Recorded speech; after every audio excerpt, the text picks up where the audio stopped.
आज मी special Savji mutton की recipe टाक रही हूँ। या रेसिपी पूरो जगभर प्रसिद्ध हा।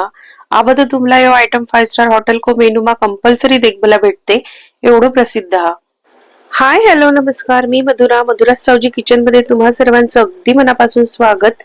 तर आज आपण करणार आहोत सावजीची स्पेशालिटी असलेलं झणझणीत सावजी मटन। ही सावजीची सिग्नेचर डिश आहे।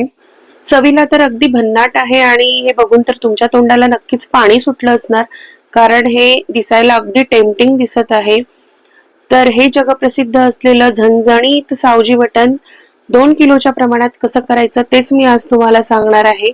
आणि हेच प्रमाण वापरून तुम्ही 4 किलो 6 किलो 8 किलो इतकंच काय तर 10 किलो सुद्धा तुम्ही बनवू शकता। आणि याच पद्धतीने तुम्ही सावजी चिकनही बनवू शकता। तर रेसिपी एकदम सोपी आहे आणि परफेक्ट आहे। त्यातल्या त्यात तुम्हाला डायरेक्ट सावजीच्याच घरातून बघायला मिळणार आहे। तर त्यासाठी व्हिडिओ शेवटपर्यंत बघा। पण त्याआधी तुम्ही जर माझ्या चॅनलला सबस्क्राइब केलं नसेल तर पटकन सबस्क्राइब करा आणि खाली दिलेल्या बेल आयकॉनवरही क्लिक करा। चला तर मग आता वेळ न घालवता रेसिपीला सुरुवात करूया। तर इथे मी हे 4 मीडियम साइजचे कांदे घेतलेले आहेत। कांदे इथे आपल्याला उभे चिरून घ्यायचे आहे। त्यानंतर कढईमध्ये आपल्याला 1 ते 2 टेबलस्पून तेल घालायचं आहे। तेल गरम होऊ द्यायचं, त्याच्यानंतर याच्यामध्ये हे कांदे घालून घ्यायचे। कांदे इथे आपल्याला गोल्डन ब्राऊन रंगावर परतून घ्यायचे आहेत।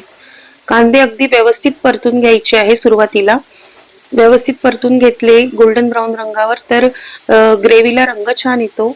आता इथे कांद्याला ब्राऊन रंग आलेला आहे।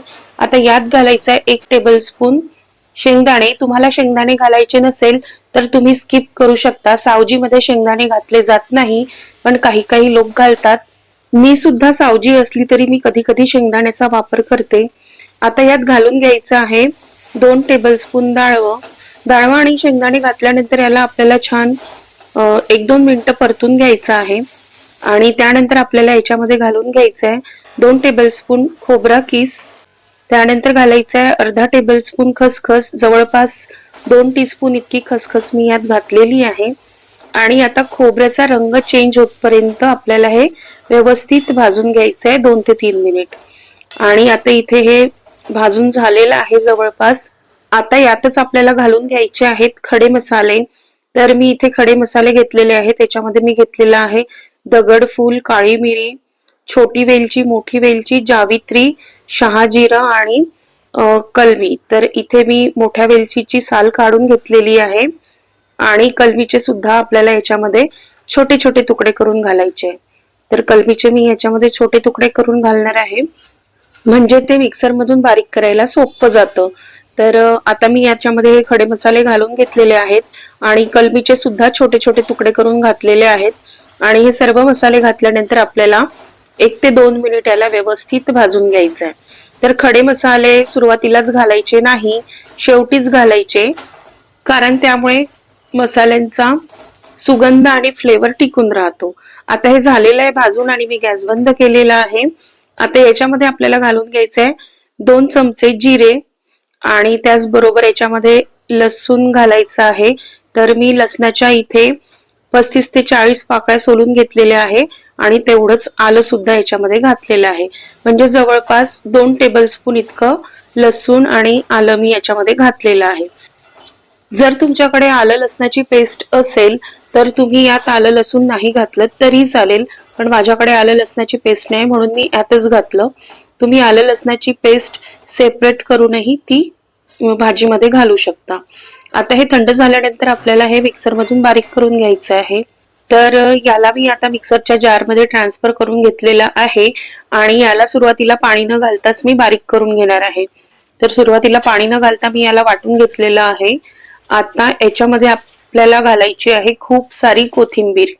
कोथिंबीर यात भरपूर घालायची, म्हणजे ग्रेव्हीला रंग छान येतो। आता याच्यामध्ये थोडं थोडं पाणी घालून आपल्याला याचं छान बारीक असं वाटण तयार करून घ्यायचंय। तर पाणी थोडं थोडंच घालायचं, खूप जास्त घालायचं नाही, लागेल तसं थोडं थोडं घालायचं आणि याला मिक्सर मधून छान बारीक वाटून घ्यायचंय। तर इथे मी मिक्सर मधून छान बारीक वाटून घेतलेलं आहे आणि एकदम छान फाईन पेस्ट तयार झालेली आहे आणि इथे आपलं मसाल्याचं वाटण तयार झालेलं आहे। आता इकडे आपल्याला एक जाड बुडाचं मोठं पातेलं घ्यायचं आहे आणि त्याच्यामध्ये भरपूर तेल घालायचंय। सावजीची भाजी आहे तर तेलही भरपूरच लागणार आहे। तर इथे आपण 2 किलोच्या प्रमाणात भाजी करतो आहे, तर आपल्याला इथे 1.5 पाव ते अर्धा किलो इतकं तेल लागणार आहे। तर मी याच्यामध्ये तेल घालून घेतलेलं आहे। तेल इथे आपल्याला मीडियम गरम करायचं आहे आणि त्यानंतर याच्यामध्ये 4-5 तमालपत्र घालायचे आहेत आणि त्यानंतर याच्यामध्ये हे तयार केलेलं मसाल्याचं वाटण घालून घ्यायचंय। तर याच्यामध्ये मी आता संपूर्ण मसाल्याचं वाटण घालून घेतलेलं आहे। आता हे मसाल्याचं वाटण आपल्याला तेलामध्ये छान 1 ते 2 मिनिट परतून घ्यायचं आहे, म्हणजे यातला सगळा कच्चेपणा निघून जाईल आणि भाजीलाही खूप छान अशी चव येईल। तर इथे मी हे वाटण 1 ते 2 मिनिट परतून घेतलेलं आहे आणि तुम्ही बघू शकता की याचा रंगही छान बदललेला आहे।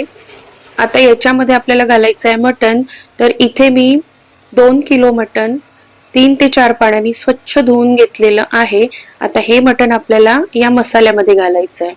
तर हे संपूर्ण मटण आपल्याला या मसाल्यामध्ये घालून घ्यायचं आहे आणि व्यवस्थित मिक्स करायचं आहे आणि आपल्याला हे 2 ते 3 मिनिट या मसाल्यामध्ये शिजू द्यायचं आहे। तर आता मी हे छान मिक्स करून घेते आणि झाकण घालून 2 ते 3 मिनिट या मसाल्यामध्ये शिजू देणार आहे, म्हणजे या मसाल्याचा संपूर्ण फ्लेवर या मटण मध्ये उतरेल आणि भाजीची चव अप्रतिम अशी लागेल। तर याला मी आता छान व्यवस्थित मसाल्यामध्ये मिक्स करून घेतलेलं आहे आणि आता याला आपल्याला झाकण घालून 2 ते 3 मिनिट शिजू द्यायचं आहे। 2 ते 3 मिनिट मी इथे शिजवून घेतल्यानंतर याला आता एकदा मिक्स करायचं आहे आणि आता याच्यामध्ये आपल्याला घालायची आहे 1 टीस्पून हळद। त्याच्यानंतर याच्यामध्ये तिखट घालायचं आहे आवडीनुसार। तर 2 किलो भाजी आहे तर त्याच्यामध्ये मी 8 ते 9 चमचे तिखट घातलेलं आहे। तुम्ही तुमच्या चवीनुसार तिखट घाला। त्यानंतर याच्यामध्ये धने पावडर घालायचं आहे, तर धने पावडर याच्यामध्ये 5 ते 6 चमचे इतकं घालायचं आहे। आता हे व्यवस्थित मिक्स करून घ्यायचं आणि मी मीठ आता घातलेलं नाहीये, मी मीठ नंतर घालणार आहे। तर आता हे व्यवस्थित मिक्स करून घ्यायचं आणि याला शिजू द्यायचं। अर्ध्यापेक्षा जास्त आपल्याला हे असंच शिजू द्यायचं आहे। आता याला झाकण घालून शिजू द्यायचं आणि मध्ये मध्ये चेक करायचंय। तर आता इथे मी एकदा चेक करून बघणार आहे आणि आता याच्यामध्ये मी घालणार आहे मीठ। तर तुम्ही इथे बघू शकता की याला भरपूर पाणी सुटलेलं आहे। मी पाणी अजिबात घातलेलं नाही आहे, हे त्याला सुटलेलंच पाणी आहे। तर आता आपल्याला याच्यामध्ये मीठ घालून घ्यायचं आहे। मीठ जर आधीच घातलं असतं तर याच्यापेक्षाही जास्त पाणी सुटलेलं असतं। तर मी याच्यामध्ये मीठ 4 चमचे घातलेले आहे, तुम्ही तुमच्या चवीनुसार घाला। तर जेवढं तिखट त्याच्या अर्ध मीठ असं प्रमाण असतं आणि ते अगदी परफेक्ट असतं आणि चवीलाही खूप छान लागतं। तर मीठ घातल्यानंतर मिक्स करायचं आणि परत याला शिजू द्यायचं आणि मध्ये मध्ये चेक करायचं। तर आता तुम्ही इथे बघू शकता की भाजीचा रंग बदललेला आहे आणि भाजीवर तरी पण यायला सुरुवात झालेली आहे। तर अशाच पद्धतीने मध्ये मध्ये चेक करायचं आणि झाकण घालून शिजू द्यायचं। तर अर्ध्यापेक्षा जास्त आपल्याला असंच शिजू द्यायचं आहे। तर आता मी इथे जवळपास 1 तास शिजवून घेतलेला आहे आणि भाजीतलं पाणीही बरंच आटलेलं आहे।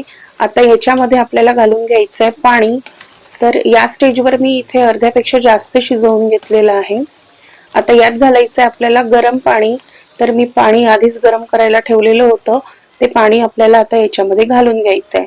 तर पाणी तुम्ही तुमच्या अंदाजाने घाला, म्हणजे तुम्हाला ग्रेव्ही किती घट्ट किंवा किती पातळ हवी आहे त्यानुसार तुम्ही याच्यामध्ये पाणी घालू शकता। तर मी याच्यामध्ये आता गरम पाणी घालून घेतलेलं आहे। मिक्स करायचं आणि झाकून पुन्हा याला असंच शिजू द्यायचं आहे। तर इथे मी पाणी घातल्यानंतर जवळपास अर्धा ते पाऊण तास शिजवून घेतलेलं आहे आणि मध्ये मध्ये चेकही केलेलं आहे। आता आपल्याला बघायचंय की भाजी शिजलेली आहे की नाही। तर तुम्ही इथे बघू शकता की मटण अगदी परफेक्ट शिजलेलं आहे, ते इझिली तुटत आहे, म्हणजे ते परफेक्ट शिजलेलं आहे, छान सॉफ्ट असं झालेलं आहे। तर आता याच्यामध्ये आपल्याला घालून घ्यायचा आहे काळा मसाला सावजीचा। हा मी घरीच बनवलेला काळा मसाला आहे आणि आता हा सावजीचा काळा मसाला आपल्याला याच्यामध्ये घालून घ्यायचा आहे 1 ते 1.5 चमचा आणि त्यानंतर परत झाकून स्लो फ्लेमवर याला अर्धा ते 1 मिनिट शिजू द्यायचं आहे, म्हणजे काळ्या मसाल्याचा पण फ्लेवर याच्यामध्ये चांगला उतरेल आणि भाजीची चव अजूनच वाढेल। तर आता इथे काळा मसाला घातल्यानंतर मी अर्धा ते 1 मिनिट शिजवून घेतलेलं आहे. आता आपल्याला गॅस बंद करायचा आहे आणि आता यावर घालून घ्यायची आहे मस्तपैकी कोथिंबीर. तर अशा प्रकारे इथे आपलं झणझणीत तर्रीदार सावजी मटण तयार झालेलं आहे. आणि तुम्ही बघू शकता एकदम अप्रतिम असं सावजी मटण बनून तयार झालेलं आहे. याला रंगही खूप छान आलेला आहे आणि तुम्ही याची ग्रेव्हीची कन्सिस्टन्सी देखील बघू शकता. एकदम परफेक्ट अशी ग्रेव्ही झालेली आहे. तर्री देखील याच्यावर खूप छान आलेली आहे. तर एकदा तुम्ही हे सावजी मटण नक्की ट्राय करून बघा. तुम्हाला 100% आवडेलच. आणि कसा वाटला तुम्हाला आजचा व्हिडिओ ते मला कमेंट करून नक्की सांगा. व्हिडिओ आवडला असेल तर व्हिडिओला एक लाईक नक्कीच करा आणि माझ्या यूट्यूब चॅनलला सबस्क्राईब करा. फेसबुकवर पाहत असाल तर फेसबुक पेजला फॉलो करत राहा. भेटत राहू अशाच नवीन नवीन रेसिपी सोबत. तोपर्यंत बाय. धन्यवाद.